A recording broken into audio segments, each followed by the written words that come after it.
तो डोमिसाइल नीति लागू रहे या ना रहे, इसमें फायदा क्या हुआ?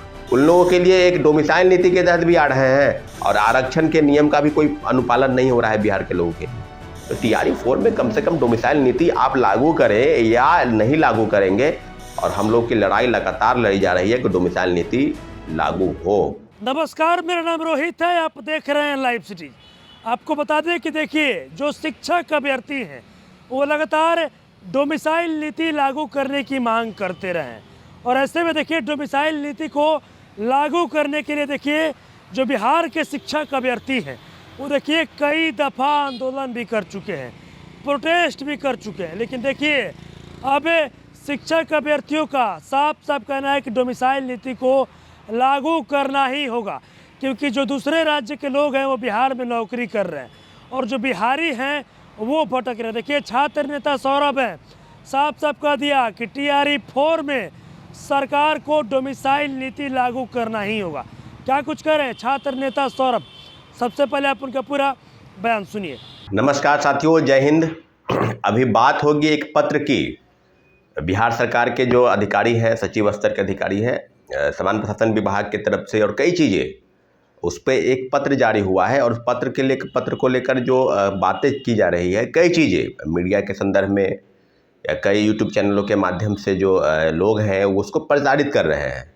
डोमिसाइल नीति एक बहुत बड़ा मुद्दा था और डोमिसाइल नीति को लेकर जो किसी छात्र द्वारा सरकार को दिए गए आवेदन और उस प्रतिवेदन के आलोक में जो पत्र जारी किया गया है, उस पत्र को आप पढ़ेंगे तो सीधे स्पष्ट है कि जो डोमिसाइल नीति है वो राज्य सरकार के अंदर, यानी राज्य सरकार की नीति के अंतर्गत ही आती है, और जो डिसीजन गवर्नमेंट लेती है किसी भी स्टेट के डिसीजन, उसी डिसीजन के अनुपालन के अनुसार ही रिक्तियां जो है, पद हैं, वैकेंसीज, नोटिफिकेशन निकाले जाते हैं और उसी के तहत जो है वो पद को भरा जाता है। जाहिर सी बात है कि नीति बहुत बड़ा मुद्दा है और डोमिसाइल नीति पर हम लोग लगातार सरकार के समक्ष जितनी भी परेशानी है, जो भी चीज़ें हैं, उसको हम लोग उठाते आ रहे हैं कि डोमिसाइल नीति लागू होना चाहिए। डोमिसाइल नीति क्यों लागू होना चाहिए था? इसके एवज में आपको याद होगा 2022 में बिहार शिक्षक भर्ती नियमावली 2023 जब लागू हुआ, यानी उसके एक साल पहले से लगातार घमासान मचा था कि 7वें चरण की वैकेंसीज निकाली जाए, और 7वें चरण की शिक्षक बहाली पर लगभग जो बातें की जा रही थी, लगभग 4 लाख से ज़्यादा पद रिक्त हैं शिक्षकों की बिहार में, 1 से 5 तक और 11 से 12, यानी प्राथमिक से लेकर उच्चतर माध्यमिक तक जो वर्ग हैं सभी जगह रिक्त पद हैं। और इसके लिए लगातार प्रोटेस्ट चल रहा था बिहार सरकार के माननीय मंत्री या अधिकारी की तरफ से, जो हवाले से जो आ रहा था कि बहुत जल्द बिहार से जो नियमावली है वो बन जाएगी। तत्कालीन जो शिक्षा मंत्री हैं उनके तरफ से भी काफ़ी चीज़ें आई थी कि सेवा शर्त, नियमन, स्थापना, ट्रांसफ़र, पोस्टिंग आदि कई चीज़ों को लेकर जो है उनके तरफ से सब चीज़ें सामने आ रही थी। अभी जो बात हो रही है कि क्या डोमिसाइल नीति, अगर आप पूरे देश का आकलन करेंगे तो डोमिसाइल नीति पर कई चीज़ें हैं। कई राज्यों ने, उत्तराखंड हो, असम तो अभी हाल में ही कहा है कि हम 100% डोमिसाइल नीति लागू करते हैं, यानी टोटली रूप से वहाँ की जो सरकारी नौकरी है उसमें वहाँ के नागरिकों को वरीयता दी जाएगी। किसी भी राज्य में शिक्षक बनने के लिए, चाहे वो बंगाल हो, बगल के आपके स्टेट झारखंड, उत्तर प्रदेश में आपको वहाँ रहने की ज़रूरत है। 5 वर्ष अगर आप वहाँ रहे हैं, कई चीज़ें हो रही है। अब तो उत्तर प्रदेश ने भी कई बदलाव किए हैं। वहाँ के बीटेट और जो वहाँ की परीक्षा होती थी, पात्रता परीक्षा, उसमें भी प्रावधान के तहत वो हटाने का प्रयास कर रहे हैं। कई ऐसे राज्य हैं जहाँ 5% से 10% जो है और डोमिसाइल नीति किसी दूसरे राज्य के लोगों के लिए जो है वो आरक्षित जो है वो की गई है। इस पत्र के हवाले से निश्चित रूप से सरकार के समक्ष एक चुनौती भरा चीज़ है कि सरकार इस डोमिसाइल नीति को क्यों हटाई। आपको याद होगा इसके पहले जब वैकेंसीज निकाली गई थी तो उस समय डोमिसाइल नीति लागू था। जो BPSC के तहत बहाली की प्रक्रिया में कहीं टेक्निकल फॉल्ट ना हो जाए, टेक्निकल अड़चन ना आ जाए, कहीं हाई कोर्ट, सुप्रीम कोर्ट में मामला ना चला जाए, इस मामले के तहत ये हुआ था कि 5-10% जो भी है वो उस आधार बनाकर डोमिसाइल नीति के तहत दूसरे राज्य के लोगों के लिए वो सीटें आरक्षित की जाएगी। परंतु यहाँ एक गठबंधन, इंडिया गठबंधन की एक बैठक हुई थी। उस समय के तत्कालीन जो उप मुख्यमंत्री थे और पूरी तरीके से बिहार के वर्तमान मुख्यमंत्री, जो लगभग 17-18 वर्षों से इस राज्य के मुख्यमंत्री हैं, उनके दिमाग में एक विचार आया था कि क्यों ना हम डोमिसाइल नीति को लागू करें। और पहले के जो लागू बिहार शिक्षक भर्ती नियमावली में, उसके बाद एक प्रावधान में चेंजिंग आया और डोमिसाइल नीति को पूरी तरीके से हटाया गया एंड दूसरे राज्य के लोगों के लिए एक रास्ता जो है खोला गया। और दूसरे राज्य में की अगर बात की जाए तो लगभग 14 राज्य के लोग इस प्रदेश में शिक्षक बन गए। और डोमिसाइल नीति के तहत आपको पता है कि कई बार हमारी जो मुलाकात 29 जून को दिल्ली में मुख्यमंत्री जी से हुई थी, उसमें 2-3 प्रमुख मुद्दे थे। पहला मुद्दा था बीपीएससी में एज रिलैक्सेशन और दूसरा था कि डोमिसाइल नीति पर बात करने की ज़रूरत। डोमिसाइल नीति पर बिल्कुल मुख्यमंत्री जी असहज दिखे, डोमिसाइल नीति पर बिल्कुल बात नहीं करना चाहते।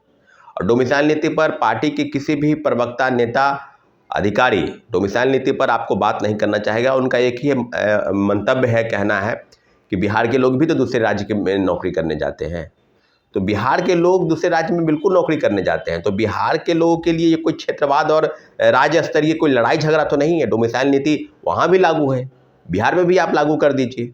दूसरे राज्य के लोगों के लिए कम से कम 10-15% जो आरक्षित सीट है उसमें आप प्रावधान कर दीजिए।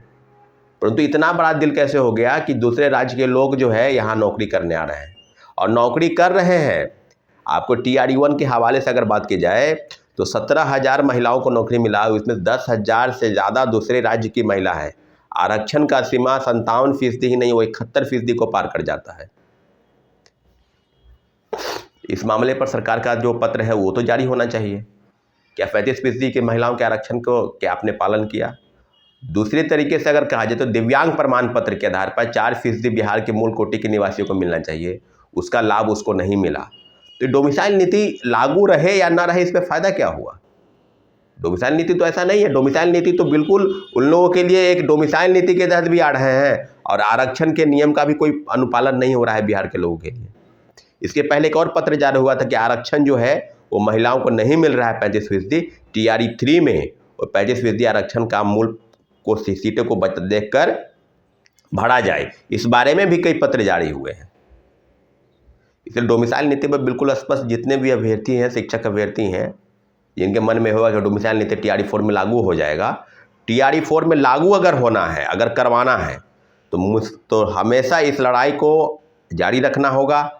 सरकार के समक्ष अभी बिहार में NDA की सरकार है, भारतीय जनता पार्टी और JDU की, और सबसे बड़ा मुद्दा है कि बिहार में डोमिसाइल नीति के तहत बिहार के युवाओं और बेरोजगारों की एक लंबी फौज जो खड़ी है, जो कहीं ना कहीं शिक्षक बहाली में लगातार मुख्यमंत्री जी की तरफ से कहा जा रहा है। अभी 2 दिन पहले एक कार्यक्रम था दरोगा भर्ती में, जो नियुक्ति प्रमाण पत्र बांट रहे थे, उन्होंने कहा कि हम 10 लाख नहीं 12 लाख नौकरी देंगे।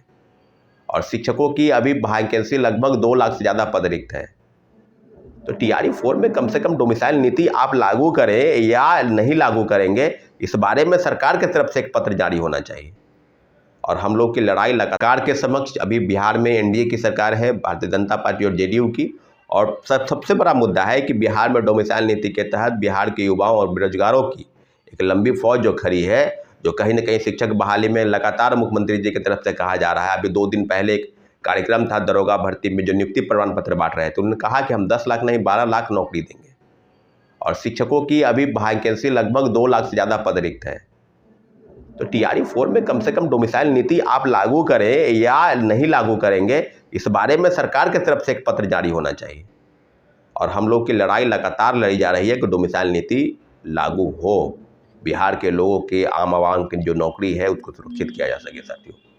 इसलिए इस पत्र के हवाले से जो स्पष्टीकरण था वो आपको हमने किया, और आपके समझ में जो भी चीज़ आ रही है, कई चीज़ें सामने आपको आ रही होगी, निश्चित रूप से हम लोग की लड़ाई जारी है। और स्पष्टीकरण के तौर पर आगे की जो भी चीज़ें होगी, डोमिसाइल नीति के तहत बहुत बड़ा प्रोटेस्ट भी हुआ था, आप देखे होंगे, गांधी मैदान से लेकर कई चीज़ें हुई थी, उस सब में हम लोगों की भागीदारी रही है, भूमिका रही है। ठीक है साथियों, धन्यवाद, जय हिंद। तो अभी आपने देखा जो छात्र नेता सौरभ है, देखिए CM नीतीश से गुहार लगा रहे हैं, रिक्वेस्ट कर रहे हैं और बोल रहे हैं कि जो बिहारी हैं वो भटक रहे हैं और जो दूसरे राज्य के लोग हैं वो बिहार में आकर शिक्षक बन गए। साफ साफ कहते नजर आ रहे कि TRE-4 की जो बहाली होगी उसमें डोमिसाइल नीति को लागू करना ही होगा। और भी क्या कुछ कहना था, आपने तमाम चीज़ें इस वीडियो में देखी है। बस इस तरह की तमाम खबरों के साथ मेरे साथ जुड़े रहें। धन्यवाद।